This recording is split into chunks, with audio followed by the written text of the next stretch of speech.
is a story a search for meaning? When you think of meaning, what we're really talking about is theme. So you can, the plot is really the vehicle that carries the meaning. And the meaning is sort of like the thing that's under the surface. And it's the thing that grows and gets clear. It's almost like the mist is clearing, and by the time you get to the end of the story, I think of every story as moving inexorably towards some kind of difficult choice for the protagonist, and that's when the meaning gets revealed. Oh, this is what it means for Lady Bird to become an artist. You know what I'm saying? So the beginning of the story, she's got this dilemma. You know, she's got a false belief about what it means to be special, and what it means to be special is to it's about outward validation. It's about being perhaps different or weird or having this name that she's created for herself. But by the end of the story, she discovers that what it means to be special is to tap into her ordinariness, because there's nobody else like, I think her name is Christine. There's nobody else like Christine. And so I don't think there's anything braver than writing from your truth, you know, we all have something that we know to be true due to our own, you know, unique set of experiences. And I think that sometimes the most terrifying thing to do is for us to just tell our truth on the page. I think sometimes we think it'll be boring, nobody's going to care. But that's often I think it's always your pot of gold. Or you could be judged as well. I mean, some people have, you know, day jobs and family responsibilities and neighborhoods, and you get the wrong person, you know, nosing around online, it could cause problems for you. So maybe they don't want to be seen that way, and they don't want to write under a nom de plume. They want to have their name out there, so they don't want to write that story. It's too much. Yeah, I understand, and that's the deal.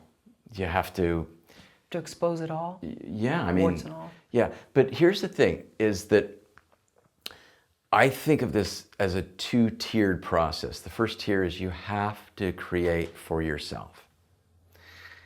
You have to. You know, that's why I teach these 90-day workshops, the 90-day novel, and screenplay, and I always tell the writers, you're in the lab, and for the next 90 days, you're going to let go of the result, and you're going to create the story for yourself. And what you're going to discover is that you're going to become transformed by the end of this process, by the end of these 90 days. And that thing that you thought you could never show to anybody else, you're going to have a new relationship to it. And so by the time you get to the end, you're going to discover those things that you could never show anybody suddenly don't hold the same charge. And the same with 90-day memoir? Well, the 90-day memoir, right. My 90-day memoir book just came out.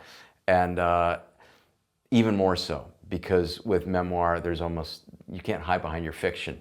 There's nowhere to hide. So the 90-day memoir is, I think there's something really subversive about writing memoir. I always say that story involves the betrayal of a lie. So you're not betraying, because I think that's what you're getting at, is that, oh God, what will they think? I think a lot of times the what will they think has to do with being disloyal. They're going to be mad at me. Will I be abandoned? Will I be ostracized or made a pariah? But the betrayal is the lie you've inherited from your ancestors in one way or another.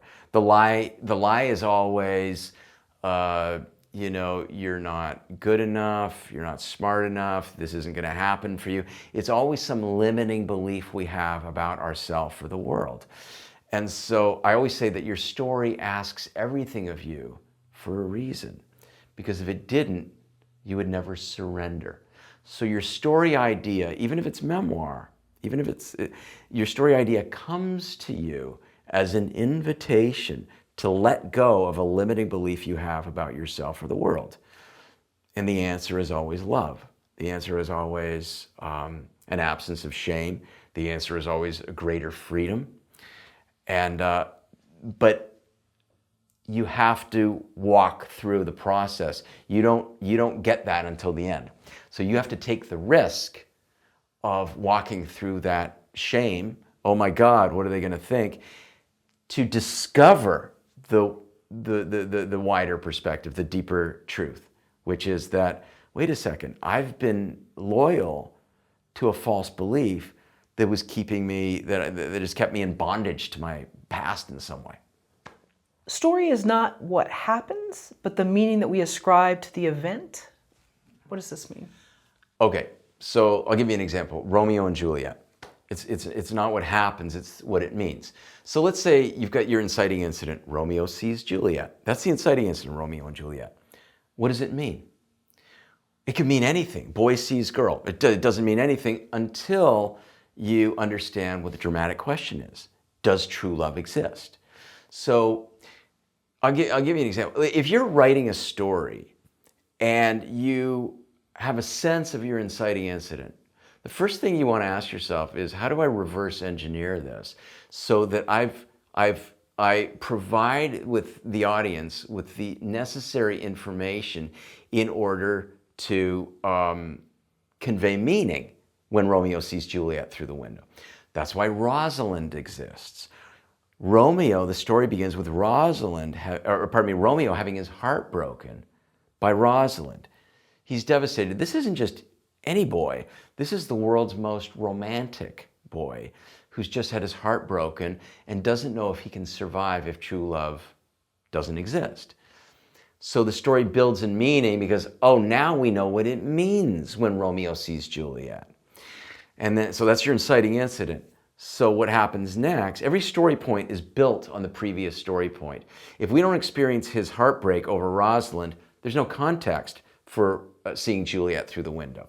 So now he enters the party, the Montagues and the Capulets. Oh, by the way, we also have to know that there's a feud between the Montagues and the Capulets. So you got to ask yourself, what does my reader need to know in order for the inciting incident to land? Once you got the inciting incident, the next major story point is the opposing argument. I call it the opposing argument. This is where the stakes rise because the problem becomes a dilemma.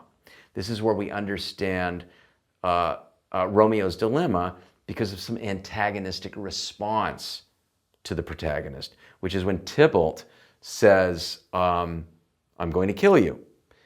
And now we go, oh, wait a second. Romeo has fallen in love with the enemy of his father. His true love could get him killed. That's the dilemma. It's so emotionally elegant. And then that leads to the end of Act 1, where Romeo makes a decision. Am I going to pursue Juliet, or am I going to retreat back to the walls of my own castle?